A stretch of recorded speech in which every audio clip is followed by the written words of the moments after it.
예수 그리스도로 우리 하나님 말씀 증거하겠습니다. 하나님 말씀 요한일서 2장 12절에서부터 14절 말씀 같이 보시겠습니다. 요한일서 2장 12절에서부터 14절 같이 읽겠습니다. 자녀들아, 내가 너희에게 쓰는 것은 너희 죄가 그의 이름으로 말미암아 사함을 얻으며, 아비들아, 내가 너희에게 쓰는 것은 너희가 태초부터 계신 이를 알미요, 청년들아, 내가 너희에게 쓰는 것은 너희가 악한 자를 이기었음이니라. 아이들아, 내가 너희에게 쓴 것은 너희가 아버지를 알았으며, 아비들아, 내가 너희에게 쓴 것은 너희가 태초부터 계신 이를 알았으며, 청년들아, 내가 너희에게 쓴 것은 너희가 강하고 하나님의 말씀이 너희 속에 거하시고 너희가 흉악한 자를 이기었음이니라. 오늘 이 시간에는 우리 하나님과의 참된 교제, 영적 성장이라는 제목으로 같이 은혜 나누는 시간 갖도록 하시겠습니다. 우리 요한일서 1장 우리 다시 보시겠습니다. 요한일서 1장 3절 보겠습니다. 요한일서 1장 3절, 우리가 보고 들은 바를 너희에게도 전함은 너희로 우리와 사귐이 있게 하려 함이니 우리의 사귐은 아버지와 그 아들 예수 그리스도와 함께함이라.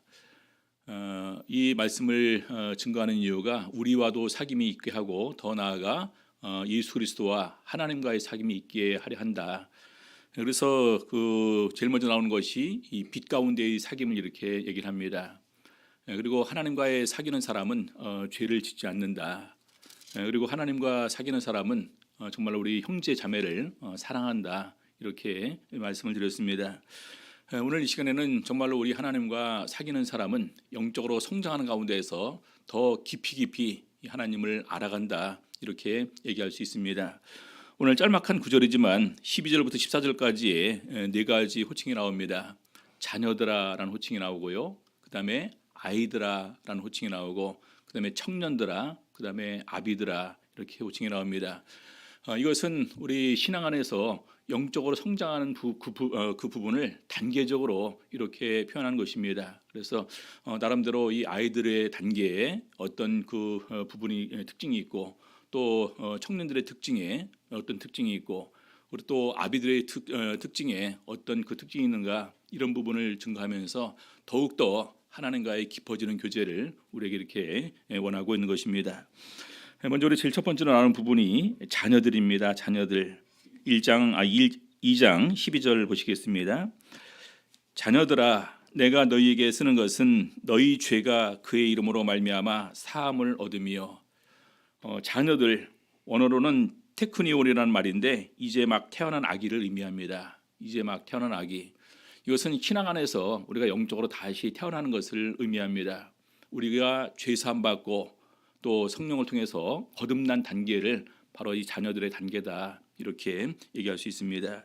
이 자녀들의 단계는 뭐냐면요, 너희 죄가 그의 이름으로 말미암아 사함을 얻으며. 제일 먼저 복음을 전해 듣고 접한 사람들이 예수 그리스도를 믿고 또 예수 그리스도의 십자가에 흘리신 그 보혈을 믿고 세례 받을 때 우리가 죄 사함 받는다더라, 이 말씀을 듣고 세례 받지 않습니까? 그리고 그 다음에 이제 이어서 천국이 있고 영생도 있는데 천국에 들어가려면 반드시 이 거듭나야 된다라는 이 부분을 이렇게 배우게 됩니다. 근데 이것이요, 갓 태어난 아기 수준의 신앙의 단계라는 것입니다. 그래서 우리 보게 되면은요, 요한복음 1장 12절 13절 보게 되면은 이렇게 증거를 합니다. 영접하는 자 곧 그 이름을 믿는 자들에게는 하나님의 자녀가 되는 권세를 주셨으니 이는 혈통으로나 육정으로나 사람의 뜻으로 나지 아니하고 오직 하나님께로서 난 자들이니라. 자, 그런데 우리가 이 자녀로 태어나는, 영적으로 새로 태어나는 이것이 우리의 뜻대로, 우리의 욕심대로 우리가 원해서 되는 것이 아니라 바로 이 자체가 하나님의 뜻으로 되는 것이다. 그래서 오직 하나님께로서 난 자들이 하나님의 자녀가 되게 되고 그 안에서 예수 그리스도 이름으로 죄 사함을 받는 이런 그 은혜에 들어가게 되는 것입니다. 우리 디도서 3장 4절부터 7절까지 보시겠습니다.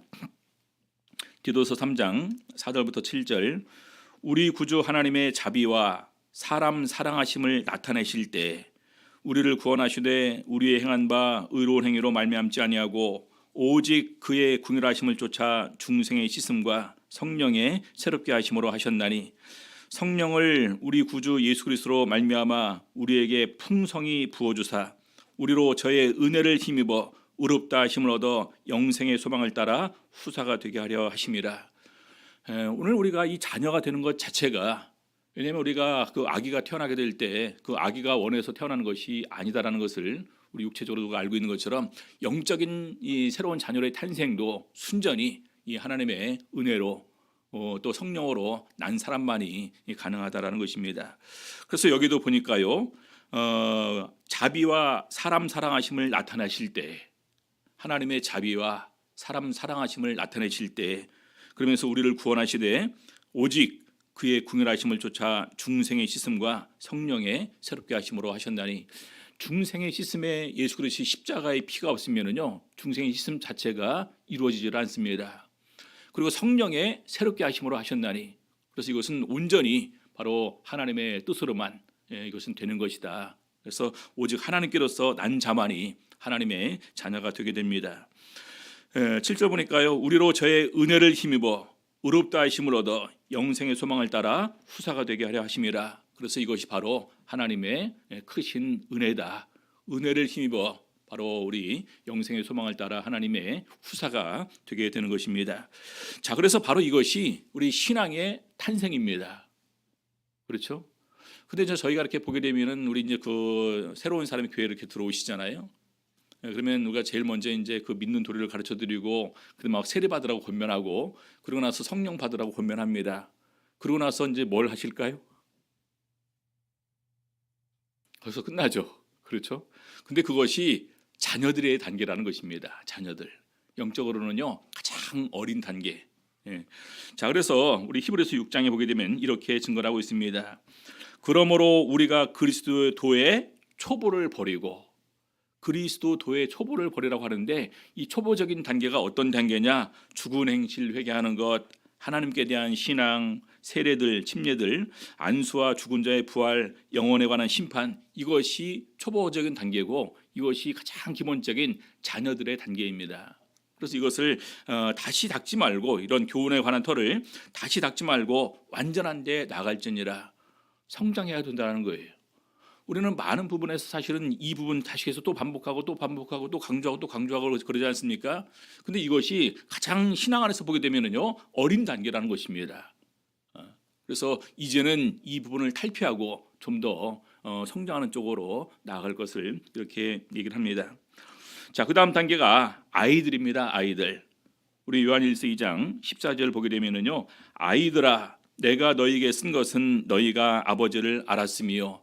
아이들은 원어로 파이디온입니다. 파이디온은 들어보셨을 거예요. 왜냐면 우리 이제 한국 기독교 사회에 파이디온 선교회가 있거든요. 파이디온 선교회. 그래서 이것은 어린이 선교회라는 그러한 이름입니다. 그래서 어린 아이인데요. 이 아이들의 단계는 어떤 단계입니까? 아이들아 내가 너희에게 쓴 것은 너희가 아버지를 알았으며. 아버지를 알았으며. 우리 아이가 태어나서 조금 있으면 이제 엄마 부르다가 나중에 이제 그 아빠 하는데, 아빠를 먼저 할까요? 엄마를 먼저 할까요? 엄마를 먼저 합니까? 확실하세요? 네, 그럼 엄마랍니다. 나시고 키워보신 분들이 그렇다면 그렇게 이제 얘기를 해야죠. 자, 그러면서 조금 더 지나서 이제 아빠를 가르치기 시작을 하죠. 그래서 이제 아빠도 알게 됩니다. 근데 여기 아이들이 아빠를 알았다는 것은요, 그냥 아이들이 그냥 본능적으로 이제 엄마 아빠 이름 부르는 것이 아니라 좀 더 성장한 가운데에서, 우리로 말하면 보통 그냥 중학교 정도 이렇게 중고등학교 되는 나이에서 참 우리 아버지, 또 아버지에 대해서 그냥 아는 것이 아니라 아버지의 능력이 어떤 능력이 있고, 아버지가 뭘 하시고 이 사회에서는 어떤 영향력이 있고, 이런 것을 갖다가 알아가는 그러한 단계입니다. 우리가 그래서 이 아버지를 안다라는 것은요, 그 아버지를 알물 통해서 내가 더 사회에 대해서 더욱더 자신감을 가지고 이렇게 대처하면서 나가게 됩니다. 마찬가지로 우리가 이제 신앙 안에서 바로 아버지를 압니다. 이런 분이 내 아버지시다. 여러분 어떻게 나갈까요? 좀 더 이렇게 또 더욱더 그 강한 마음으로 믿음으로 이렇게 이제 나갈 수 있는 그런 단계가 됩니다. 로마서 8장 14절을 보겠습니다. 무릇 하나님의 영으로 인도함을 받는 그들은 곧 하나님의 아들이라. 하나님의 영으로 인도함을 받는 그들이 곧 하나님의 아들이라. 이 아이들의 단계에도 하나님과 나와의 관계를 떠나서 이 단계를 들어갈 수 없겠죠. 내가 아이들로 인정을 받는 가운데서 내가 아버지로 하나님을 알고 그 아버지로 하나님을 부르는 단계도 바로 성령을 통해서 그것이 가능함을 이렇게 증거합니다. 15절 보니까요. 너희는 다시 무서워하는 종의 영을 받지 아니하였고 양자의 영을 받았으므로 아바 아버지라 부르짖느니라. 아바, 제가 몇 번 말씀을 드렸습니다. 우리 중국어로 아빠라는 말인데 아자는 친근한 사람을 부를 때 하나 더해서 더해지는 한자입니다. 보통 이제 중국에서 마지막 이름을 이제 부르게 되는데 그 사람들은 항상 한 음절이 아니라 두 음절 리듬을 타기 때문에 두 음절로 만들어서 부릅니다. 그래서 저도 이렇게 이제 원래 이름이 밍짜오인데요. 앞에 밍자를 갖다가 아자로 바꿔서 그냥 아짜오 아짜오. 이것이 더욱더 친근한 사람 부를 때 그렇게 부르는 것입니다. 그래서 이 아바는 뒤에 있는 바는 이제 빠바 할 때 그 빠를 의미합니다. 그래서 아빠 아버지라 부르게 하셨느니라. 자, 16절 보겠습니다. 성령이 친히 우리 영으로 더불어 우리가 하나님의 자녀인 것을 증거하시나니. 성령이 친히 우리 영으로 더불어 우리가 하나님의 자녀인 것을 증거하신다. 그래서 오늘 우리가 하나님의 아들이 되었다는 것, 이것은 바로 성령이 친히 증거하시는 것이고 우리 안에 계신 성령을 통해서 자연스럽게 우리도 아빠, 아버지라 부르게 됩니다.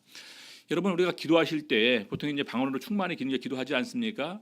근데 중간중간에 우리가 이제 우리들도 모르게 자연스럽게 나오는 단어가 아버지 아버지 소리가 나오는 것이 성령이 우리로 하여금 그렇게 부를 수 있도록 우리 마음을 감동시켜서 그렇게 나오게 한다는 것입니다.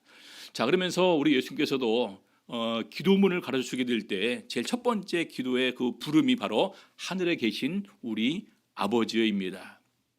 여러분, 우리 아버지. 여러분, 이것은 내가 신앙 안에서 정체성을 갖는 데 있어서 굉장히 중요합니다. 우리 사도 바울 같은 경우는요, 많은 서신서에서 항상 이렇게 증거하기를 하나님의 종, 예수 그리스도의 사도, 제자 이렇게 계속해서 자기의 정체성을 이렇게 얘기를 하고 있는데 오늘 우리가 신앙 안에서 내가 아버지를 안다라는 것을 통해서 나는 어떠한 사람이냐라는 정체성을 함께 가질 수가 있습니다. 나는 바로 하나님의 아들이다. 하나님의 아들로 인정받고 이 세상을 살아가는 사람이다. 예전에 우리가 그런 말 있지 않습니까? 아버지를 아버지라 부르지 못하고. 벌써 아셔요? 누가 그랬습니까? 홍길동. 그 얘기 다 아시네. 그것을 아시는 정도 이상으로 우리가 하나님을 아셔야 됩니다. 그렇죠? 하나님을 아버지라 부를 수 있다는 것은요, 엄청난 은혜예요. 내가 아버지를 알게 되었다. 이 세상 수많은 사람들이 누가 이렇게 하나님 아버지에 대해서 알면서 살아갈까요? 너무나 많은 사람들은 그것을 인정하지도 않고 더 나아가서 아예 알지도 못하는 가운데에서 살아가는 사람들이 너무나 많이 있는데 오늘 우리는 이제 하나님을 아는 단계에서 신앙생활을 하게 되었고 더 나아가 그 하나님을 우리의 아버지로 이렇게 부를 수 있고 아버지로 인정하는 가운데에서 우리가 그 관계가 더욱더 깊어졌음을 얘기를 하고 있습니다. 자, 그런데 바로 이런 단계만 머물러도 안 된다는 거예요. 더 나아가야 된다는 것입니다. 히브리서 5장 12절을 보겠습니다. 때가 오래므로 너희가 마땅히 선생이 될 터인데 너희가 다시 하나님의 말씀의 초보가 무엇인지 누구에게 가르침을 받아야 할 것이니 젖이나 먹고 단단한 식물을 못 먹을 자가 되었도다. 대저 젖을 먹는 자마다 어린아이니 의의 말씀을 경험하지 못한 자여 단단한 식물은 장성한 자의 것이니 저희는 지각을 사용함으로 연단을 받아 선악을 분별하는 자들이니라. 여러분, 아이들의 단계도 아직까지 여기에는 못 들어갔다라는 거예요. 아이들의 단계, 이 아이들의 단계 그 다음의 단계는 어떤 단계냐? 의의 말씀을 경험해서 또 지각을 사용해서 말씀을 근거로 해서 여러 가지 선악을 분별하고 마귀의 유혹에도 이길 수 있는 단계, 바로 이 단계가 그 다음 단계입니다. 사실 우리가 너무나 많은 우리 신앙인들이 사실은 이 단계에 머물러 있습니다. 신앙생활하면서 수많은 이런 유혹과 미혹과 또 핍박과 환난이 우리에게 이렇게 다가오게 됩니다. 근데 결과적으로 그 차이가 그렇더라고요. 말씀을 근거로 해서 굳게 서 있는 사람들은 신앙 안에서 굳게 서서 흔들리지를 않습니다. 근데 말씀을 근거로 해서 세워지지 않은 신앙은요, 넘어갑니다. 유혹과 미혹과 핍박과 환난에 많이 이렇게 넘어가는 것을 보게 됩니다. 그래서 결과적으로 그것은 아직까지는 더욱더 성장하지 못하는 이런 아이의 단계에 머물러 있는 것이다라는 부분을 우리가 발견하게 됩니다. 우리 마귀의 공격은 굉장히 집요하고 무섭습니다. 언제 어떤 방법으로 우리를 공격을 할지 몰라요. 세상에 동화시키고 우리 사이 간에 서로 이렇게 갈등과 시기와 분란이 이렇게 일어나게 하고 영적으로 퇴화시키면서 무기력하게 만들고, 그래서 보통 가장 기본적으로가 분화, 우리 사이의 갈등, 그 다음에 동화, 이 세상이 자연스럽게 세상도 좋고 신앙도 좋고 세상에 한 발 신앙에 한 발 이렇게 이제 머물러가면서 서로 간에 이렇게 무감각하게 만드는 것, 그 다음이 퇴화입니다. 영적인 퇴화. 우리 육신도 퇴화되지 않습니까? 우리 영적으로 퇴화가 되게 되면은요, 신앙적인 그 기쁨과 감사가 없습니다. 들어도 항상 그것이 그거 같고 감동이 없어요. 그래서 무감동의 두려움이 있다라는 부분을 우리가 얘기를 하게 되는데, 그것은 결과적으로 우리 영혼이 점차 이렇게 메말라 가는 가운데에서 이렇게 퇴화되고 있는 부분을 얘기를 하고 있습니다. 자, 그래서 그런 것뿐만 아니라 이런 수많은 이유들을 통해서 우리가 신앙의 위기를 이렇게 분명히 만나게 되고, 그런 부분에서 이기지 못하는 것은 바로 이 아직까지는 아이의 단계다. 그래서 우리 청년들의 단계는 이제는 말씀을 통해서, 지각을 통해서 선악을 분별하고 이제는 승리의 단계에 들어가게 됩니다. 요한일서 2장 13절 보겠습니다. 13절, 청년들아 내가 너희에게 쓰는 것은 너희가 악한 자를 이겼음이니라. 우리 청년들의 단계에는요, 악한 자를 이기는 단계입니다. 마귀의 모든 공격을 꿰뚫어 보고 있는, 이것이 마귀의 공격이다. 우리 어떤 분들은 신앙 안에서 교회 생활하면서 어떤 일이 발생하게 되면 바로 그런 부분에서 이건 마귀의 공격이야. 그래서 스스로 경각심을 갖는 가운데에서 더욱더 이 신앙 안에 굳게 서기 위해서 자기 마음을 추스립니다. 근데 어떤 사람들은 그냥 대수롭지 않게 이렇게 넘어가고 그냥 이렇게 이제 그 본능적으로 이렇게 처리하는 가운데서 넘어갈 때가 많이 있습니다. 근데 청년들은요, 악한 자를 이기는 단계입니다. 마귀의 계기를 꿰뚫고 말씀을 통해서 어떤 공격으로 우리를 공격할다 할지라도 이기는 단계예요. 14절 보겠습니다. 청년들아 내가 너희에게 쓴 것은 너희가 강하고 하나님의 말씀이 너희 속에 거하시고 너희가 흉악한 자를 이겼음이니라. 그렇죠? 강하고 말씀이 너희 속에 거하고 너희가 흉악한 자를 이겼음이니라. 이 청년들아, 이 말은요, 원어로는 이제 네아니스코스라는 말인데 젊은이, 청년을 말합니다. 그래서 자녀들, 아이들, 청년들 전부 다 이렇게 단어가 구분되어서 이렇게 사용이 되게 되는데, 자, 청년들의 첫 번째 특징이 강하다라는 것입니다. 강하다. 뭘 통해서 강할까요? 말씀을 통해서 강한 것입니다. 우리 요셉을 예로 들 수가 있겠죠. 우리 창세기 39장 8절 보시겠습니다.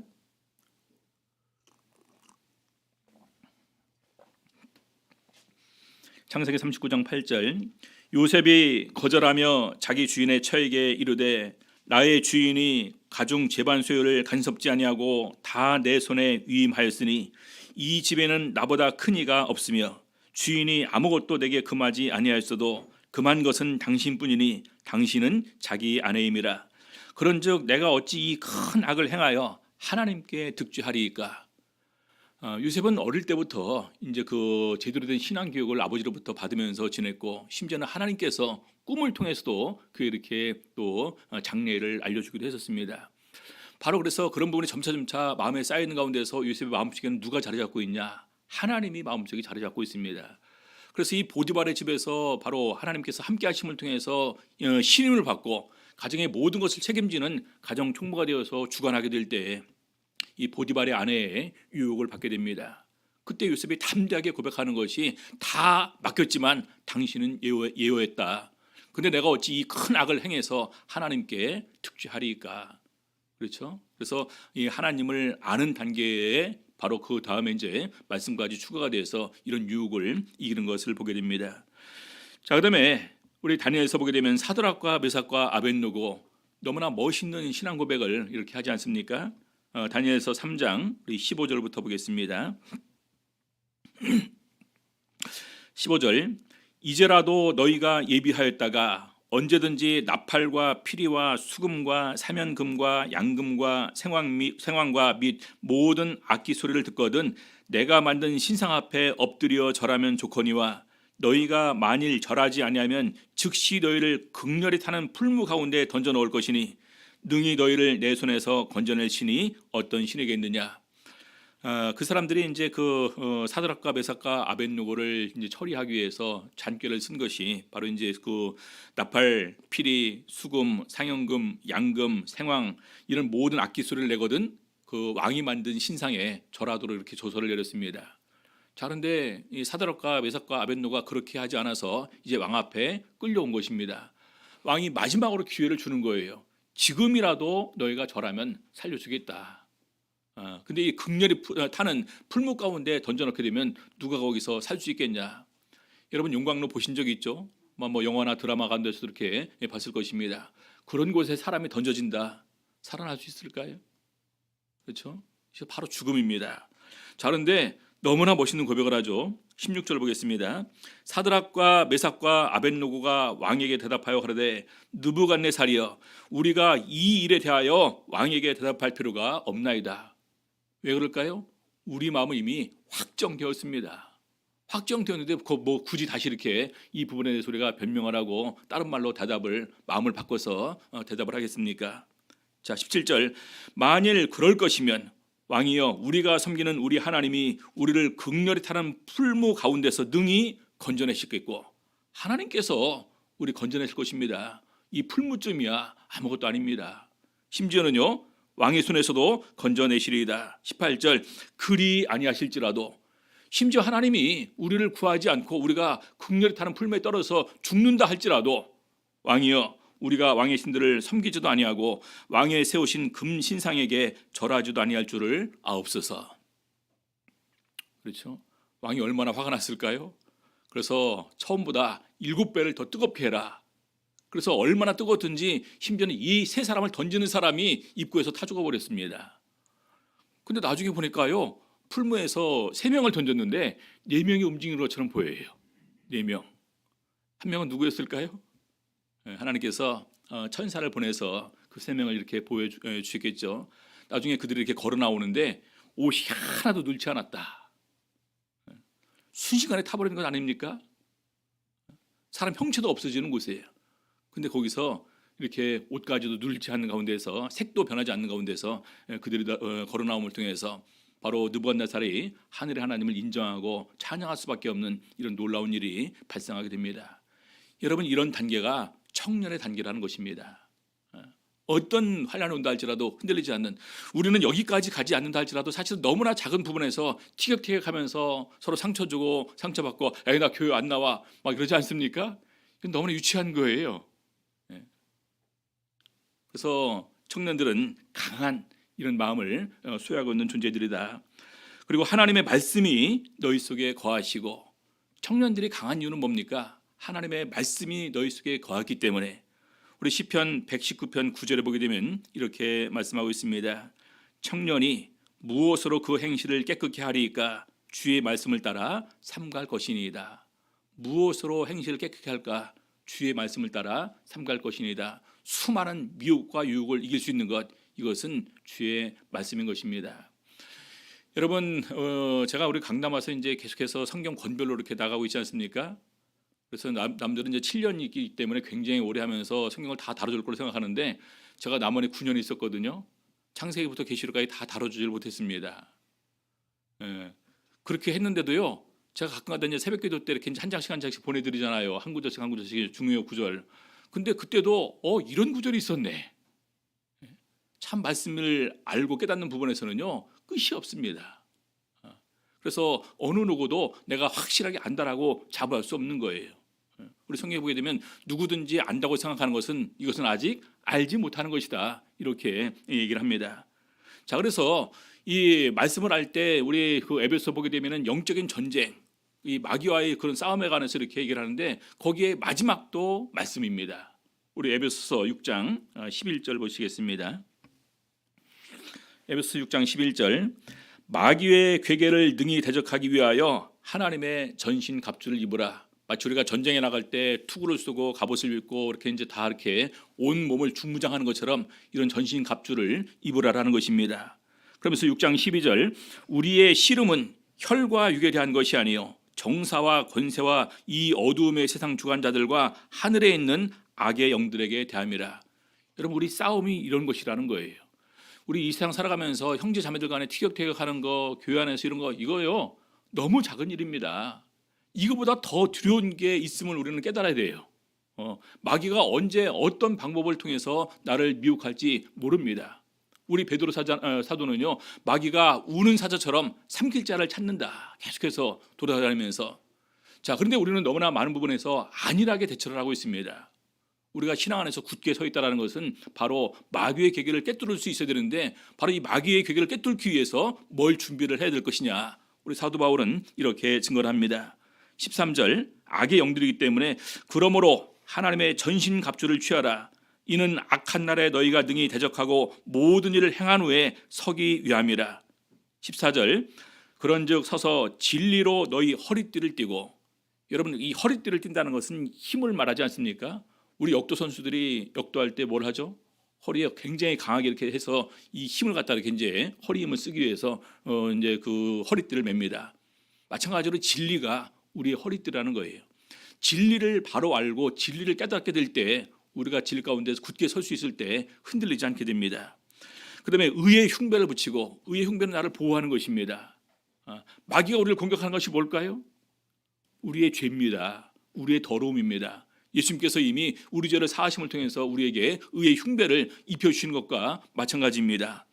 평안의 복음에 예비한 것으로 신을 신고 우리는 계속해서 나가야 됩니다. 근데 우리가 가지고 있는 것은 평안의 복음입니다. 평안. 그렇죠? 평안의 복음. 그다음에 이 모든 것 위에 믿음의 방패를 가지고, 방패는 나를 막는 것입니다. 믿음에 굳게 서서 믿음으로 흔들리지 않으면요, 우리가 어떤 것이 온다 할지라도 참된 마음의 평안과 기쁨을 누릴 수가 있습니다.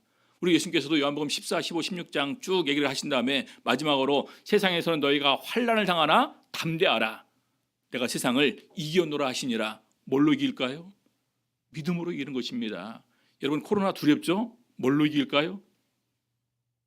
믿음으로 이기는 것입니다. 하나님, 난 믿음으로 하나님께 나와 함께 하실 것을 믿습니다. 그러나 혹시 내가 코로나 걸려서 세상을 떠날다 할지라도 나는 염려 없습니다.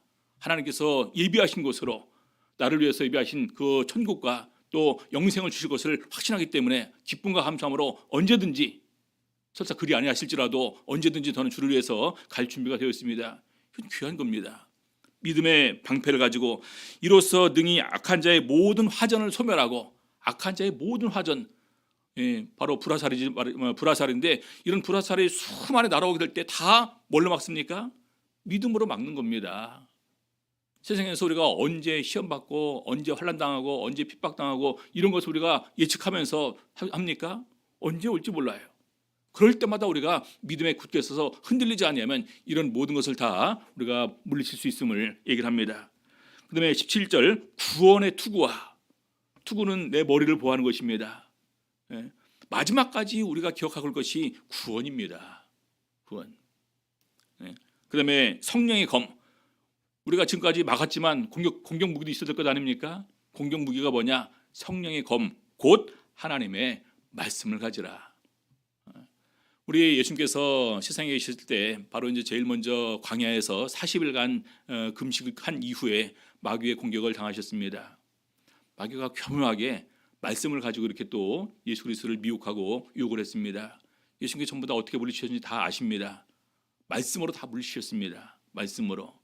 그래서 우리가 이런 모든 것을 판단하는 근거는 말씀이다. 성경 말씀에 뭐라고 되어 있냐? 참 희한한 것이, 성경 말씀에 우리 신앙생활에 관한 부분에서 어떤 그런 그 갈등, 다툼, 시기, 질투 이런 부분에 대해서 서로 간에 모든 발생하는 문제에 관해서 안 나온 것이 없습니다. 다 답이 나와 있더라고요. 참 신기하다. 근데 더욱더 신기한 것이, 제가 강남 와서 설교를 할 때 어떤 특별히 주제 설교를 해서 뭔가를 위해서 준비하는 것이 없지 않습니까? 단기적으로 나가는 겁니다. 근데 어떤 때는 신기하게 그것이 딱 교회상에 발생했을 때 거기에 대한 문제로 그 성경 말씀이 딱 나오더라고요. 새벽기도 할 때도 그런 적이 있었었고, 우리 화금토 예배 중에도 그런 때가 있었습니다. 참 신기하다. 말씀에 이런 것이 있는 것도 신기하지만 어떻게 이런 부분이 딱딱 맞아떨어지게 될까? 그래서 이런 것을 보면서 교회는 하나님의 것이니까 하나님께서 이끌어 가시는구나 라는 부분을 다시 한번 인정하지 않을 수가 없었습니다. 마지막 네 번째로 아비들입니다. 아비들. 요한일서 2장 13절 아비들아 내가 너희에게 쓰는 것은 너희가 태초부터 계신 이를 알미요. 14절에 아비들아 내가 너희에게 쓴 것은 너희가 태초부터 계신 이를 알았으며. 아비들은 원어로 이제 바테르라는 말인데 이제 바테르 이제 아비들입니다. 근데 특징이 뭡니까? 태초부터 계신 이를 알미요. 태초부터 계신 이를 알았으며. 아까 우리 아이들은 뭐였냐면요. 너희가 아버지를 알았으며. 어떤 차이가 있을까요? 더해진 게 있죠. 태초부터 계시니. 태초부터 계시니. 막연하게 아버지를 아는 것이 아니라 이제는 이분이 어떤 분이시냐. 태초부터 계신 분이시다. 태초부터 계셨다. 태초부터 천지 만물을 창조하시고 주관하시고 이런 모든 것을 우리에게 주신 분이시고 우리의 인생의 발걸음을 인도해 가시는 분이다. 이렇게 이제는 다 인정하고 깨닫는 것입니다. 여러분 우리 아비들의 특징은요. 인생을 안다는 것입니다. 우리 뭐 32 일입, 42 뭐 지천명, 천명을 알고 이제 맞나요? 32 20, 42 부록, 이제 52 지천명, 62 이순 그렇게 되네요. 천명도 알고 그래서 이런 모든 것을 갖다가 이제 꿰뚫는 인생의 진리에 관해서 꿰뚫은 때가 바로 아비들의 단계라고 하는 것처럼 우리 신앙도 역시 마찬가지입니다. 자, 그런데 우리 인생을 알게 되는데 우리 전도서에 보게 되면은 너무나 많은 사람들이 인생을 안다고 하는데 과연 인생을 알까? 라는 부분에서 우리 솔로몬 왕은 의문을 제기를 합니다. 전도서 3장 11절입니다. 하나님이 모든 것을 지으시되 때를 따라 아름답게 하셨고 또 사람에게 영원을 사모하는 마음을 주셨느니라. 영원을 사모하는 마음을 주셨느니라. 그러나 하나님의 하시는 일의 시종을 사람으로 측량할 수 없게 하셨도다. 여러분 우리가 인생 아비들의 단계는 안다는 단계입니다.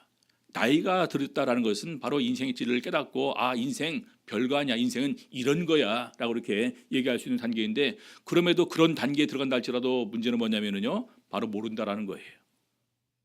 우리 여기 앉아 계신 분들 신앙생활 정말 오래 하지 않으셨습니까? 근데 태초부터 계신 일을 다 안다고 잡을 수 있습니까? 여기부터 딱 막히더라고요. 하나님의 하시는 일의 시종을 사람으로 측량할 수 없게 했다. 자, 전도서 3장 또 20절 21절 보니까요. 우리 사람과 짐승이 별반 다를 바가 없더라. 악인과 의인이 별반 다를 바가 없더라. 다 결과적으로 똑같이 죽는 데 앞에서는 다 똑같다. 자, 그러면서 21절 다 흙으로 말미암았으므로 다 흙으로 돌아가나니 다 한 곳으로 가거니와 인생의 혼은 위로 올라가고 짐승의 혼은 아래 곧 땅으로 내려가는 줄을 누가 알랴. 여러분 짐승도 혼이 있고 인생도 혼이 있다는 것입니다. 근데 짐승의 혼은 땅으로 내려가서 소멸된다는 얘기겠죠. 근데 우리 인생의 혼은 위로 올라간다는 거예요. 예. 자, 그래서 나중에 결과적으로 이런 인생에 관해서 쭉 다 최종 정리하는 가운데에서 우리 이렇게 최종 정리를 합니다.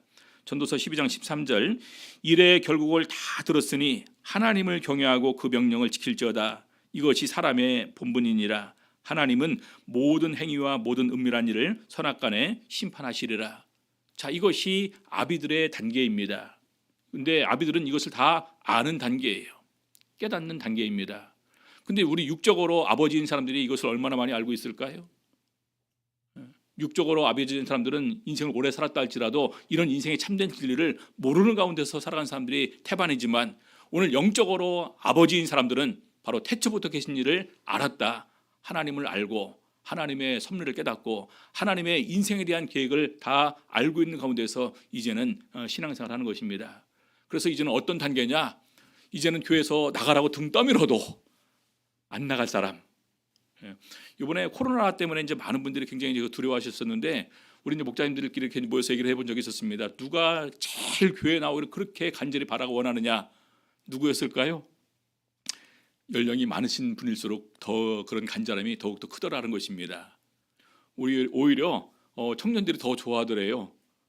영상으로 편히 볼 수 있으니까. 그래서 이것이 우리의 또 하나의 새로운 위기이지 않을까 이렇게 하는 얘기를 들었습니다. 아무튼 그래서 이 아비들의 믿음은요.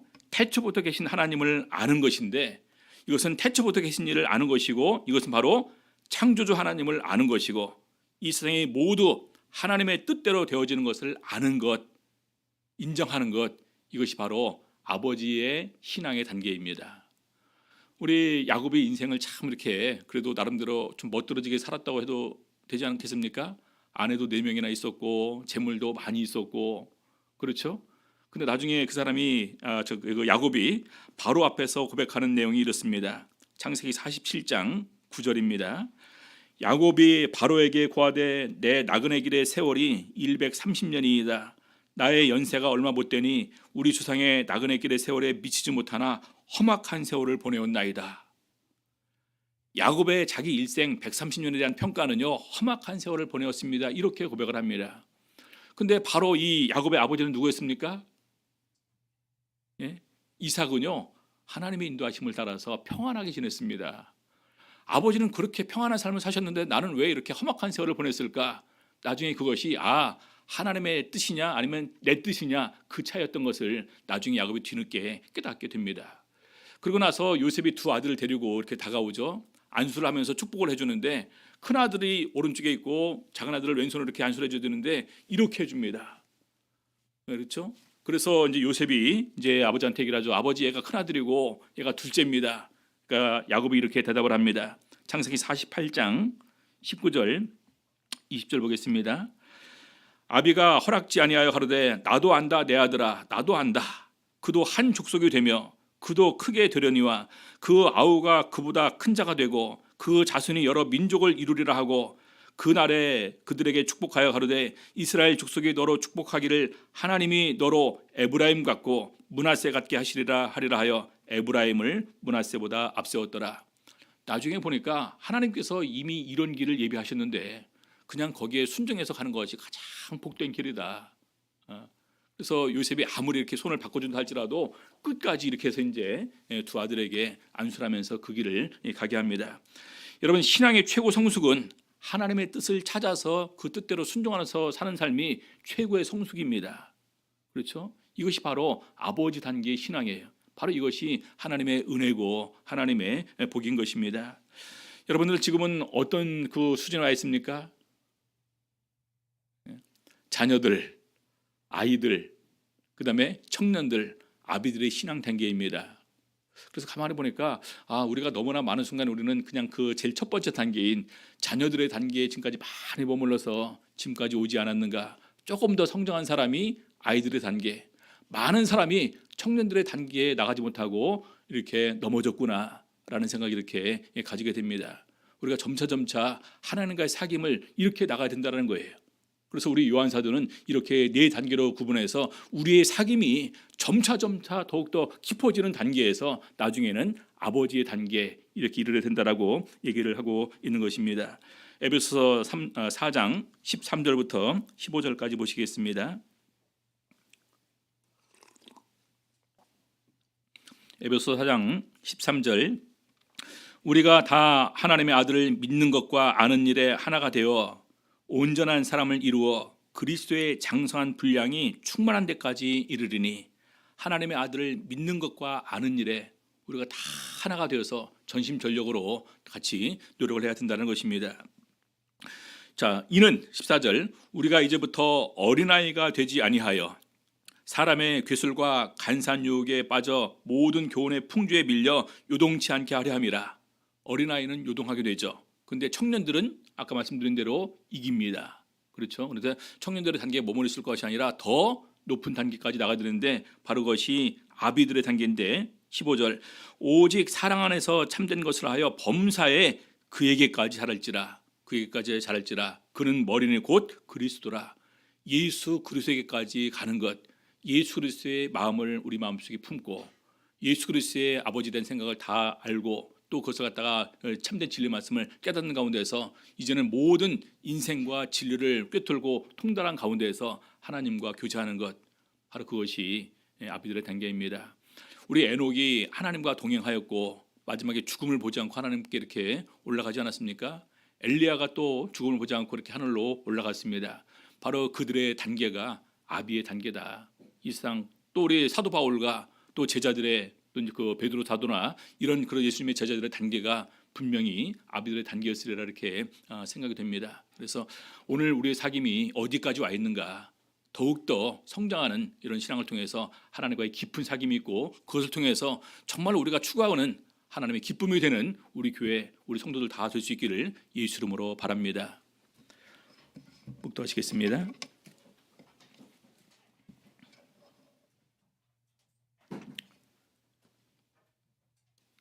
할렐루야. 아멘.